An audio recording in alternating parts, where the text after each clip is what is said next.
If you are in your 20s, yeah, you're in the right place. I am in my 20s, and it often feels like I do not know what the heck I'm doing with my life. But let me tell you something important. You are not alone. You heard me. You are not alone. I used to suffer from inferiority complex, not feeling like I'm among, things like that. But you're just in your 20s and you're just in your teens. Those feelings, most of them are normal. Like, being in your 20s will feel like a consuming time, but that doesn't mean you're lost. You're just on a journey. You journeyed from being a toddler to preteens to teens, now adults, and you will journey through to another phase of your life. Yes, 20s are almost the hardest, but we don't even know how people in their 30s are doing. I think we should ask them. But I'm sure most of them also had the struggles in their 20s, and this journey is uniquely tailored to you. But one thing I've noticed in our 20s is that we have shared feelings. Like, something I've gone through, someone else most likely went through that. And it is amazing to see that when you speak up, it's not just you in the boat. There are other people there too. They just did not say anything. You're strong. You're special. Your strength comes from within. And a way to stop feeling the way you're feeling is to find God. Because sometimes the void we're trying to fill is God. We are running from the Creator and looking at the creation. It is the Creator that created us that we need to look at. So all of them things that He created would not fill us up. Like, oh, I need to travel and I would be okay. I need to do this. Maybe if I went to this school, maybe if I... Nah. I'm telling you, because I used to be that girl, the saddest, the one that did not have friends. First, I was not even friendly. Let's begin there. So I would not even... I was not friendly because of the things I'd gone through, and I just held on to that. And I'm like, my walls are up. So the kind of friends I was attracting were people that had that kind of similarities too. We were all struggling people. But how I found myself, and I'm still finding myself, is in God. Did you hear it? In God. Not on, not beside, in God. So if you're non-Christian, I respect that. But I'm a believer, and I am currently seeing the manifestation of God's grace for the kind of way that we feel lost sometimes. One thing about your strength is to shape you and also uplift you and help to uplift other people because you've gone through or are going through something. Because God has placed that inside of you. God knows that this thing that you're going through, you will come out of it. That's Psalm 23. Even though I walk through the valley of shadow of death, I fear no evil, for He is with you. The rod and thy staff, they comfort you. So it's not I will bring you. No, they will comfort you in your going. Did you hear? It did not say it will bring you out. So you have to go through that process. That was a shocker recently. You're not alone because you have other people sharing that. But most importantly, you're not alone because you have God. In case you're feeling lost, I don't know who needs to hear this, but your presence on this earth matters a lot. You are not just placed here for no reason. You were placed here for a reason that you would soon discover why. I promise you, it would blow your mind. So don't let the desire to be wanted, needed, liked, and all of that to overwhelm you and make you a shadow of yourself. Now, becoming better for you and obviously for other people, it's good, but not the pressure of it. Because we are all work in progress, or we all should be work and walk in progress. That's how I see it. Because we need to walk the talk. So for us to be a better person, we need to go through that work to get to that progress. Your confidence should come from that. and not from external validation. The minute you get your confidence from within, why lie? Other people's own, they'll just be jara. It's like I have 100 and someone gives me 100, right? That's plus. It's 200. But if the person collects their 100, this is the pure mathematics I always do. If the person collects their 100 back, guess what you still have? Your 100. They did not take your 100 from you. So once you get to the place where you become 100, why lie? Every other person's own would just be an addition to your life. It would not subtract, because you are already whole. So whoever comes to your life has to be whole. And if the person is not and they go, you are still whole. And you have to be whole in yourself and in Christ. I know, because I used to feel this void of wanting external validation. I still struggle with it a little bit. I'm not even going to be like I'm Miss Perfect. No. I'm learning that first I have to even applaud myself to a point. Apostle Selman will always say something. If that thing that you're doing, if you're not even sure of it, why do you think people should be sure of it for you? So if you don't think you're valuable, why do you think that whoever tells you you're valuable, you would think they are saying the truth? No, you would not. You would actually think they're lying, because you don't even believe in yourself. So you're cutting yourself short from that manifestation of your value that you can add to this world, which you're already adding, but you just need to come into that and walk it.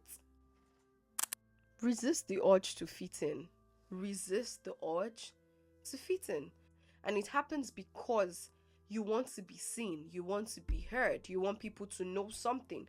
Now, it's not even in the negative aspect, like, oh, everybody should notice me. No, I'm not usually the person that people notice when I walk into a room.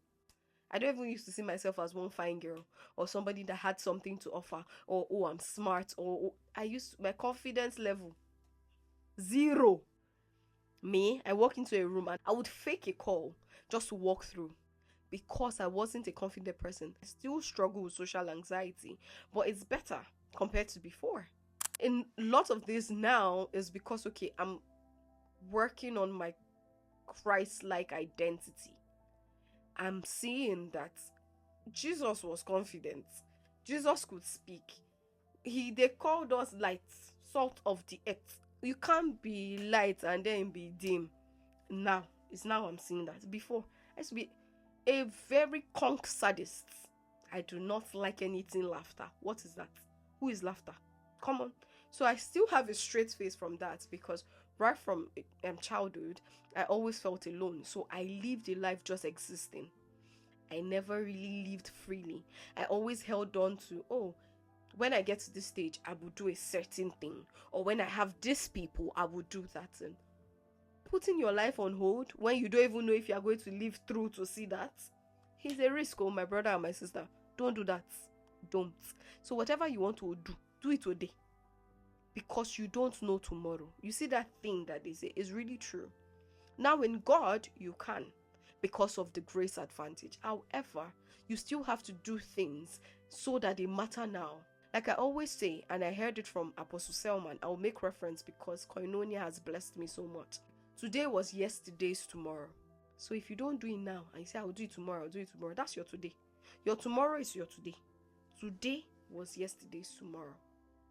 Now, one thing I've noticed is the formation of our lives actually starts in secondary school.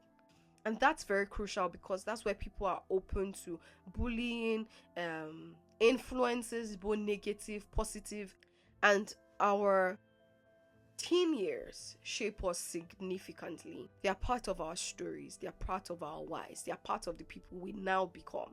But one thing is, your past is not supposed to control you.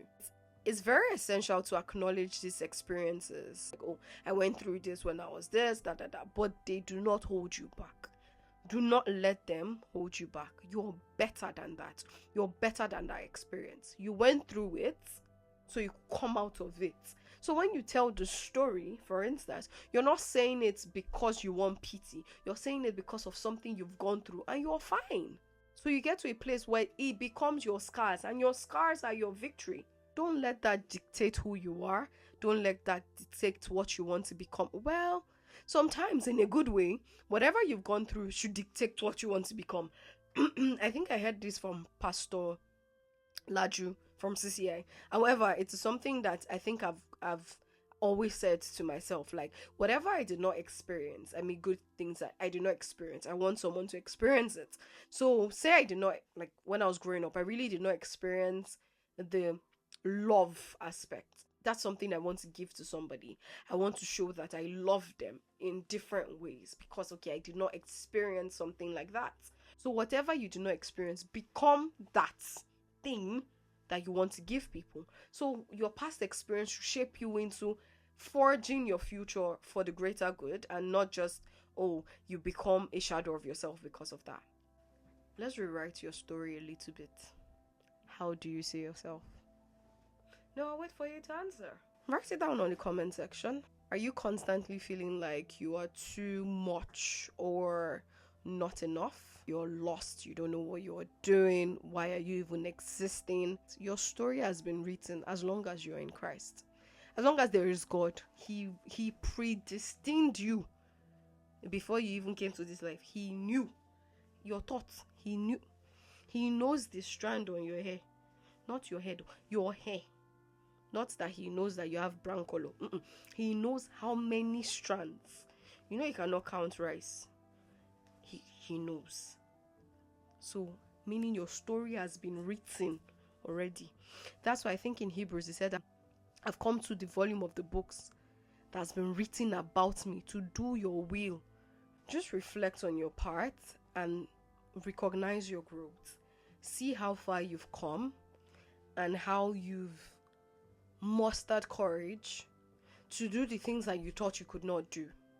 Because it is very important to see where you were. It's like performance metrics, right?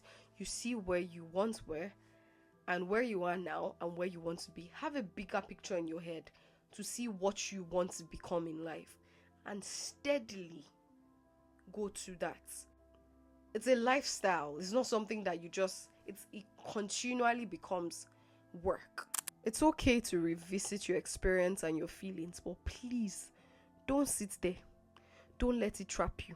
See, that's the plot of the enemy, to say, oh, you've done this before, you know you should not be praying, and you know you would not get married because okay, you've done XYZ. It's a lie. Now there are people in life that might not get married, and there are people that don't desire marriage or children or whatever, but that should be because you don't desire it, and also because okay, it did not happen, but not because you said it will not happen to you because of your past. Who's past? If you're in Christ, you know that past, it have go. It's not really you again. You can recite your story. You can go back to it, but in a positive way. You can say, oh, that happened to me. Oh, okay. I learned this, or I did not learn this. I regretted this, and I will not do it again. Like, just be truthful. My friend will say, be true to yourself. Be honest with yourself. Know what it is that you've done, but don't sit there. The content I'm creating now and saying all of these things were things I wish people had told me. That feeling of inadequacy, the feeling of I'm not enough. You are enough. You are more than enough. Be it a girl, guy, whoever you are enough. So enough so that you have so much more to give. My mom will say something that we learned from church. You're too loaded not to be needed. What? No, don't try that with yourself. Don't cut yourself short. Don't. You have so much potential inside of you to just be mediocre and average. You cannot even, don't even let yourself let it happen. You owe it that much, even not to anybody, to yourself, because you've gone through what you've gone through, and what you've gone through needs you to become better. So I'm not just talking to my younger self or, 20 things you want to say to your younger self, because I needed to go through that to be this self. I'm talking to a new generation that feels like their life is at one space and they don't know what they want to do. I have siblings. I'm the last child, but I have nieces and nephews growing up, looking on to me, people, and every other thing. Just know that you're doing good. Where you are now is where you're supposed to be. You can try for more and strive for more, but walk in your pace. Remember that the feeling of sadness or inadequacy is very common. It's just 20s. You're just in your 20s. You're just in your teens.